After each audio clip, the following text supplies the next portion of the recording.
Polytechnic അങ്കണത്തിൽ സാംസ്കാരിക ഘോഷയാത്രയോടെയായിരുന്നു ഓണാഘോഷ പരിപാടികളുടെ തുടക്കം. മുത്തുകുടകളേന്തി വിദ്യാർത്ഥിനികൾ ഘോഷയാത്രയിൽ അണിനിരന്നു. തീക്കണ്ണുമായി തെയ്യങ്ങൾ അകമ്പടിയായി. മതസൗഹാർദ്ദ സന്ദേശമോതി നിശ്ചല ദൃശ്യങ്ങളും തിരന്നു. പിന്നെ പുലികളിമേളം.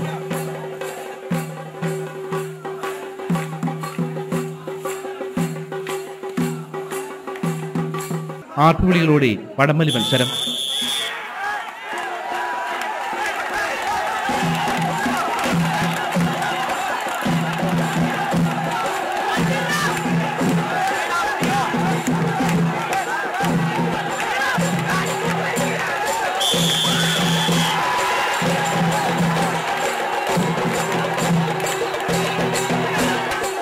അത്തപ്പൂക്കളം ഒരുക്കിയും ഓണസദ്യയുണ്ടും വിദ്യാർത്ഥികൾക്ക് ഈ വർഷത്തെ പോളിടെക്നിക് ഓണം ഓർമ്മയിൽ സൂക്ഷിക്കാൻ പോകുന്നതായി.